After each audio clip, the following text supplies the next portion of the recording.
નખત્રાણામાં બારમે ખાગા હોય એ રીતે રવિવારના રાત્રે 10 કલાકેથી જે ભારે વરસાદ શરૂ થયો હતો તે સમગ્ર આખી રાત તેમજ સવારના 9 વાગ્યાથી સતત વરસાદ વરસવાના કારણે નખત્રાણાના જે 3 વોકળા છે એ હંમેશની જેમ વહી રહ્યા છે અને જેમાં લોકોને પડતી મુશ્કેલીઓ, જેમાં ખાસ કરીને જે વથાણ ચોક છે અને વથાણ ચોકના જે વોકળો છે અને એ વોકળાનું પાણી સમગ્ર વિસ્તારમાં ફરી વળે છે.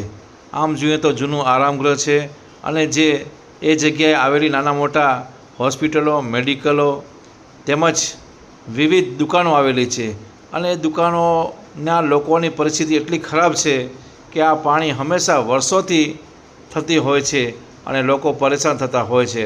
તે સાથે અનેક રહેવાસીઓના ઘર આવેલા છે. સાંકળા ફળિયા હોય કે નીચાણવાળો વિસ્તાર, અન્ય વિસ્તાર હોય, ત્યાં પણ વરસાદના કારણે અહીં પાણી ભરાતા હોય છે. આમ જોઈએ તો નખત્રાણાનું જે આ વથાણ ચોક છે, હાલની પરિસ્થિતિમાં જે મુખ્ય તકલીફો ઊભી થઈ છે એનું કારણ છે એક ખાનગી હોસ્પિટલ છે અને એ હોસ્પિટલ જે બેન્કો આવેલી છે, ICICI, HDFC કે જે આજુબાજુ વિસ્તારમાં જે બેન્કો છે અને બેન્કોની બાજુમાં જે પુલિયા બનેલો છે, એ પુલિયા ઉપર જે મંજૂરી ગવર્મેન્ટે આપી છે અને એ મંજૂરી બનવા પછી આ પુલિયો બન્યો છે છેલ્લા 2-3 વર્ષથી. આ લોકોનો જે રહેવાસીઓનો એવો ગંભીર આક્ષેપ છે કે આ પુલિયો બનાવવાના કારણે જ આ પાણી ભરાતા હોય છે અને એને તાત્કાલિક પાણીને વહેણને અટકાવવા માટે એને તોડશો તો જ પાણીનો નિકાલ થશે. આ માટે અહીંના જે રહેવાસીઓ છે, જગદીશભાઈ સાંખલા, એમનું ઘર જે બાજુમાં જ આવેલું છે, એમના ઘરની અંદર પાણી ભરાય છે અને આ ગઈ રાત્રે 10 વાગે જે વરસાદ પડ્યો છે અને એ લોકોની પરિસ્થિતિ ઘરની ખરાબ થઈ છે. એ રાત્રે 2 વાગે પણ કલેક્ટર ઓફિસે પણ એમને ફોન કર્યો હતો પણ એમનો ફોન રિસીવ ના આવ્યો હતો, પણ એ પહેલાં 10 વાગે પણ એમને ફોન કર્યો હતો પણ કલેક્ટર સાહેબે પણ ફોન ન ઉપાડ્યો હતો અને એની તાત્કાલિક વ્યવસ્થા ઊભી કરવામાં આવશે અને આનો તાત્કાલિક નિર્ણય લેવામાં આવશે.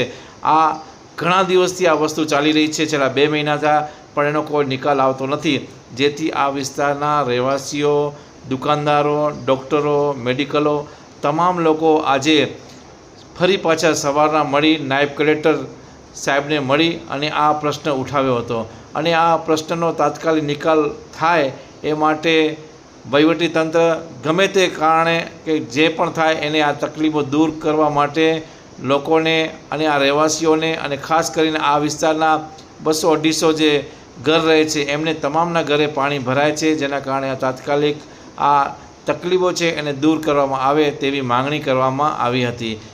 આ વિસ્તારનું દુકાનનું જે એક પ્રતિનિધિ મંડળ છે એ જે આજે નાયબ કલેક્ટર સાહેબ પાસે આવી અને આ જે પુલિયો નડતરરૂપ છે એને તાત્કાલિક દૂર કરવાની માંગણી કરી હતી અને 1 કલાક સુધી સાહેબ સાથે બેઠા હતા અને જે કેવી રીતે દૂર કરવો. અને આમ તો જોઈએ તો વહીવટીતંત્ર જ્યારે 2 વર્ષ પહેલાં આ ખાનગી હોસ્પિટલને જે મંજૂરી પુલિયા બનાવવામાં આવી હતી એમને તાત્કાલિક એમની રીતે દૂર ન કરી શકાય એના માટે જે નડતરરૂપના જે કાયદેસર જે વિધિ છે એ એમને તાત્કાલિક પૂરી કરવામાં આવશે અને તાત્કાલિક જે નિયમ અનુસાર થતું હશે કે જેમ બને તેમ એ આ પુલિયાને દૂર કરવામાં આવશે એની ખાતરી અહીંના જે સુથાર સાહેબે આપી હતી. તે સાથે આ PWDના ચિરાગ સાહેબ પાસે પણ રજૂઆત કરવામાં આવ્યા હતા.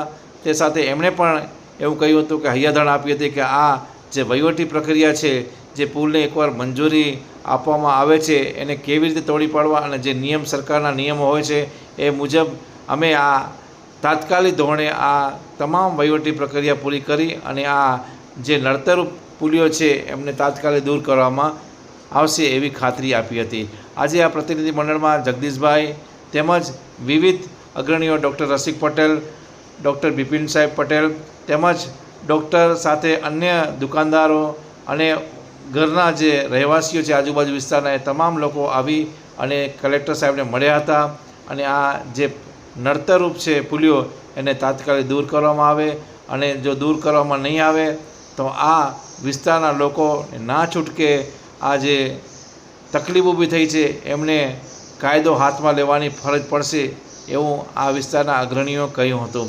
આમ જોઈએ તો નખત્રાણામાં છેલ્લા ઘણા વર્ષોથી આ તકલીફ ઊભી થઈ છે અને લોકો એટલી બધી હદે લોકોને મુશ્કેલી પડતી હોય છે કે આ માર્ગ વથાણ ચોક હોય કે મેઇન બજાર હોય કે બસ સ્ટેશન પાસે આ તમામ રીતે આ વિસ્તારમાં તકલીફો ઊભી થતી હોય છે.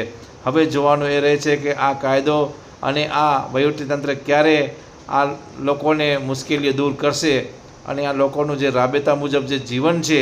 આમ તો જોઈએ તો 15-20 ઇંચ જ્યારે વરસાદ પડે ત્યારે વરસાદમાં લોકો આમે નીચાણવાળો વિસ્તાર હોય કે તમામ જગ્યાએ પાણી ભરાતા હોય છે, પણ અત્યારના જે રહેવાસીઓને કહેવાનું એમ છે કે 2 ઇંચ વરસાદ પડે તોય પણ આ પુલિયાના કારણે અમને અમારા ઘરોમાં પાણી આવે છે, જેના કારણે અમે અને અમારા લોકો અને ઘરના રહેવાસીઓ દુઃખી થાય છે અને લોકોને તકલીફ ઊભી થાય છે. અને એ પુલિયાના હિસાબે આખા બધા ઘરની અંદર પાણી જાય છે, દુકાનોમાં પાણી જાય છે. પહેલાં પણ આપણે 2 વર્ષ પહેલાં પણ એ આવેદનપત્ર આપ્યું હતું, ગઈ સાલ પણ આપ્યું હતું. તો સાહેબે પણ એવું કીધેલું કે આનો ટૂંક સમયમાં તમને કાંઈ બી રિઝલ્ટ મળશે, પણ હજી આજ દી સુધી કોઈ રિઝલ્ટ મળેલું નથી.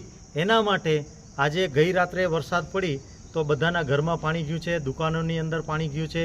એ માટે અમે નાયબ કલેક્ટર સાહેબને પણ મળવા આવેલા, આરએમબીમાં પણ મળવા આવેલા. એમને એવી બાંયધરી આપી છે કે અમે આ મંજૂરી જે આપેલી છે એ રદ કરવા માટે આપેલી છે. તો ટૂંક સમયમાં તમારો 2-3 દિવસમાં તમારો આનો ફેંસલો આવી જશે એવો સાહેબે અહીંયાથી જવાબ આપ્યો છે. અગાઉ પણ તમને આ બાબતે બાંયધરી આપવામાં આવી હતી, પરંતુ કામ થયું નહીં. હવે તમારું કદાચ જો કામ ન થાય તો આગળની રણનીતિ શું તમારી? અમારી રણનીતિ આગળની એ છે કે અમે ગાંધી માર્ગે અનશન ઉપર ઉતરવા જશું અને જે બી થશે અમે બધાએ આખા 300 પરિવાર, દુકાનોવાળા બધા સાથે મળી અને આના માટે યોગ્ય પગલું ભરે એવી અમે સરકારશ્રીને નમ્ર વિનંતી છે. અને જો એ રીતે જો નહીં કરવામાં આવે તો અમે ગાંધી માર્ગ અપનાવશું. શું કરવાનો છો? જો આ લોકો કંઈ કાયદેસર નહીં કરે તો કાયદો અમે હાથમાં લેશું અને એ સંપૂર્ણ જવાબદારી આ તંત્રની રહેશે. કાયદો એટલે કેવી રીતે હાથમાં લેશો આપણે? ફૂલ તોડશું, કોઈ બી ગમે તે ફૂલ તોડશું બધા સાર્વજનિક માટે, અને આની સંપૂર્ણ જવાબદારી આ તંત્રની રહેશે, સંપૂર્ણ પૂરેપૂરી જવાબદારી. કારણ કે તમે અગાઉ રજૂઆત કરેલી છે. હા, અગાઉ પણ અમે આ રીતની રજૂઆત કરેલી છે. એના હિસાબે પૂરેપૂરો અમે કાયદો હાથમાં લેશું, એનું સંપૂર્ણ જવાબદારી આ તંત્રની રહેશે.